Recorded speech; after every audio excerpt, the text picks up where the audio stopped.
के समाज के पिता से एक बेटी छाती पीट रही है, पूछना चाहती है आज बेटी जो संसार में नहीं है अपने पिता से छाती पीट कर पूछना चाहती है पिता एक बेटी से अपराध क्या हो गया कि आज का पिता बेटे को चाहता है लेकिन आज का पिता कन्हैया को चाहता लेकिन कन्या को नहीं चाहता।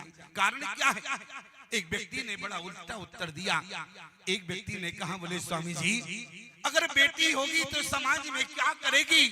एक बात ध्यान रखना प्यारे, अगर ये बेटियां बैठी हैं मैं निवेदन करना चाहता हूं आपसे, अगर बेटी समाज में होगी, अगर बेटा होगा तो मरने के बाद 15 दिन पितृ पक्ष में पानी देगा प्यारे। अगर बेटा होगा तो मरने के बाद पानी देगा, अगर बेटी होगी तो जीते जी पानी देगी प्यारे। ये बेटी है प्यारे जो अपने पिता को जीते जी पानी। और एक बात बता में प्यारे, अगर बेटा होगा तो बोले जियते बाप संग दंगम दंगा मरे बाप पहुंचावे गंगा। ध्यान देना, अगर बेटा होगा, अगर बेटा होगा प्यारे इन लोगों का मानना है अगर बेटा होगा तो पिता के नाम को चलाने वाला बेटा होता है। अरे पिता के नाम को चलाने वाला बेटा होता है, ये आपका भ्रम है। अरे पिता के नाम को चलाने वाला बेटा नहीं बल्कि पिता के मरने के बाद तहसील में एप्लीकेशन देके पिता का नाम कटाता है, अपना नाम चढ़ाता है। ये बेटे का धर्म होता है। लेकिन ईमानदारी से बताओ बेटी, ध्यान देना प्यारे, बोले पुत्री पवित्र अरे किए कुल दो और सो जैसे धवल जैसे कहे सबको। मैं एक धर्माचार्य हूँ प्यारे, हमारे जीवन में कोई बेटी नहीं है लेकिन इसके बाद भी मैं जानता हूँ समाज में बेटी का महत्व क्या होता है। एक बात पूछना चाहते हैं, अगर आपके पास उत्तर हो तो बीच पंडाल में खड़े होकर बता देना प्यारे, मैं अपने हाथों से उसके गले में माला डालूंगा, वो पिता सौभाग्यशाली है। ध्यान देना प्यारे, आपको जीवन में बेटा मिलता है तो आपको भाग्य के अनुसार मिलता है। आपको अगर पत्नी मिलती है तो आपके भाग्य के अनुसार मिलती है। लेकिन बेटी का संबंध पिता के भाग्य से नहीं पिता के सौभाग्य से होता है प्यारे। अगर बेटी जो प्राप्त होती है वो पिता का सौभाग्य होता है। ईमानदारी से बताओ वो कौन सा सौभाग्यशाली पिता है? मैं आज जानना चाहता हूँ प्यारे, वो सौभाग्यशाली पिता कौन है जिसके नौजवान बेटे ने आज तक अगर अपने बूढ़े बाप को कभी छाती से लगाया हो तो वो बूढ़ा बाप मुझे खड़ा होकर बतावे प्यारे। किसी के बेटे की जवानी ने बूढ़े बाप को आज तक छाती से नहीं लगाया। लेकिन याद रखना प्यारे, ये हमारी बेटी जिस दिन अपने पिता से मिलती है तो पिता के कलेजे से लगकर मिलती है प्यारी। क्यों? क्योंकि बेटी पिता का हृदय हुआ करती है। ध्यान देना, बेटी पिता का हृदय हुआ करती है। इसलिए बेटी जब भी अपने पिता से मिलती है तो हृदय से लगकर मिलती है। इसलिए निवेदन करना चाहते हैं प्यारे, आज बेटी के जब विदा होता है ना, बेटी जब घर से विदा होती है पिता की आंख में केवल 2 बार आंसू आता है मेरे प्यारे। पिता जीवन में गरीबी का सामना करता है लेकिन पिता की आंखों में आंसू नहीं आता है। पिता जीवन में केवल 2 बार रोता है प्यारे। एक तो बेटी जिस समय डोली में बैठती है तो पिता की आंखों में आंसू आता है। दूसरा, बेटा जब बाप से मुख मोड़ता है तो पिता की आंख में आंसू आता है प्यारे। ध्यान देना, बेटी भले ही डोली में बैठे लेकिन उस दिन पिता अपने आप को सौभाग्यशाली मानता है। लेकिन जिस दिन बेटा बाप से मुख मोड़ लेता है उस दिन पिता अपने आप को दुर्भाग्यशाली मानता है। मुझ जैसा दुर्भाग्यशाली तो देखो। इसलिए ध्यान देना प्यारे, मैं तो केवल निवेदन करना चाहता हूँ, आज बेटी जवानत से विदा होती है। ये बेटियां बैठी हैं प्यारे, जिस परिवार में बेटी जा रही होती है उस परिवार के किसी सदस्य से बेटी का परिचय नहीं होता है। लेकिन बेटी जब परिवार छोड़ती है बेटी दौड़कर अपने माँ के कलेजे से लग जाती है। बेटी ने हाथ फैलाए, बेटी ने कहा कि मैया आज बेटी तुमसे भीख मांगना चाहती है। बेटी ने कहा, माँ ने कहा कि बेटी क्या चाहती हो? बेटी ने कहा मैया आज के बाद इस आंगन में बेटी नहीं होगी। मैया ने कहा कि बेटी कैसी बात करती हो? मैया आज के बाद इस आंगन में बेटी नहीं होगी। तुमने पूरे जीवन परिवार का ध्यान रखा, लालन पालन किया, परिवार को समय से भोजन बनाकर खिलाया, लेकिन मैया हमारे जाने के बाद तुम किसी का ध्यान रखना या ना रखना, लेकिन हमारे जाने के बाद हमारे बूढ़े पिता का ध्यान अवश्य रखना। प्यारे, ये बेटी है जिस परिवार में जा रही है उस परिवार के किसी सदस्य की चिंता नहीं है। अगर चिंता है तो अपने बूढ़े बाप की चिंता है, ध्यान देना। बेटी सामान्य नहीं है। बोले पुत्री पवित्र, बेटा यदि होगा तो एक कुल का नाम रोशन करेगा। प्यारे, बेटा यदि होगा तो एक कुल का नाम रोशन करेगा, और बेटी होगी तो बोले पुत्री पवित्र।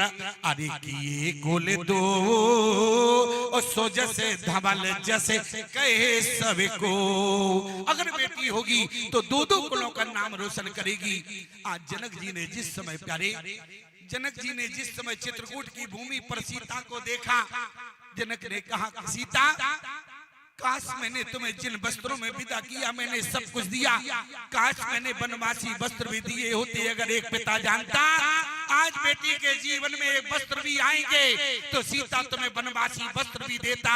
लेकिन ध्यान देना प्यारे, आज जनक जी रो पड़े तापस वेश।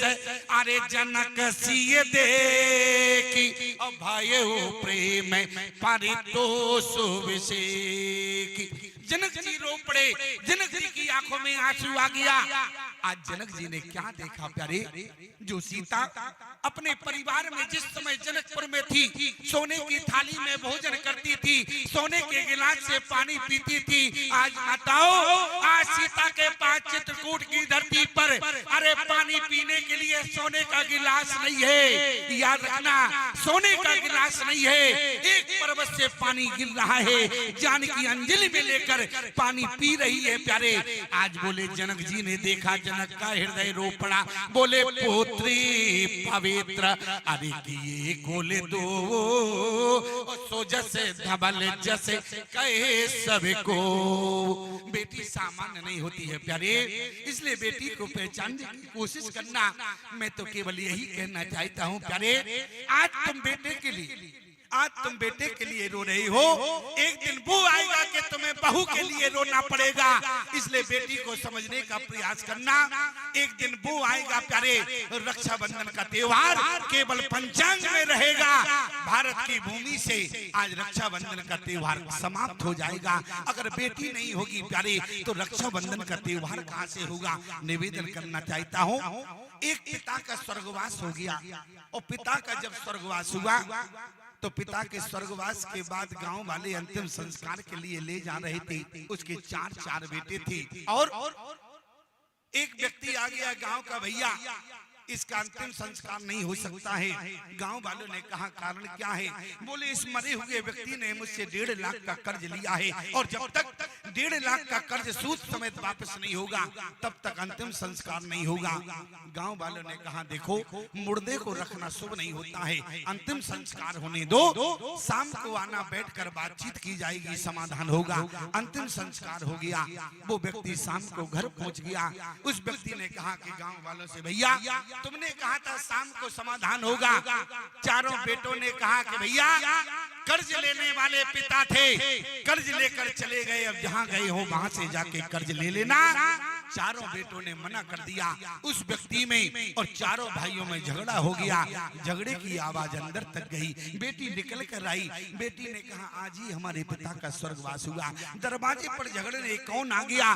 बेटी दौड़ कर आई। गांव वालों ने कहा कि बेटी तुम्हारे मरे हुए पिता ने इनसे कर्ज लिया था, सूद समेत वापस चाहते हैं। बेटी दौड़कर अंदर गई, अपने ससुराल का गहना जेवर लेकर आई। भैया को दे दिया, भैया ले जाओ, बाजार में बेच देना, जो शेष बचेगा सूद समेत वापस ये बेटी करेगी। लेकिन प्यारी दस घात तो हो गया। कुछ दिन बाद बेटी ससुराल चली गई। वहां वो व्यक्ति पहुंच गया। बेटी ने देखा दूर से ससुराल का मामला है। बेटी दौड़ कर गई। बेटी ने कहा गांव वाले भैया से, तुम्हें ये ससुराल नहीं आना था, मैंने तुमसे वादा किया था मैं तुम्हारा सूद समेत वापस करूंगी, लेकिन तुम ससुराल क्यों आए हो। उस समय उसने अपना सर बेटी के चरणों में रख दिया। कहा कि बेटी मैं तुमसे कर्ज लेने नहीं आया हूँ। क्यों? बोले तुम्हारे मरे हुए पिता ने मुझसे कर्ज नहीं लिया, मैंने तुम्हारे पिता से कर्ज लिया था। मैं देखना चाहता था मैं कर्ज 4 बेटों को वापस करूं या एक बेटी को वापस करूं, इसलिए कर्ज लेने की अधिकारी तो बेटी तुम हो, इसलिए मैं सूद समेत कर्ज तुम्हें वापस करने आया हूं। ध्यान देना प्यारे। बोले पुत्र पवित्र अरे किए कुल दो, सो जैसे धवल जैसे कहीं सभी को। बेटी सामान्य नहीं होती है प्यारे।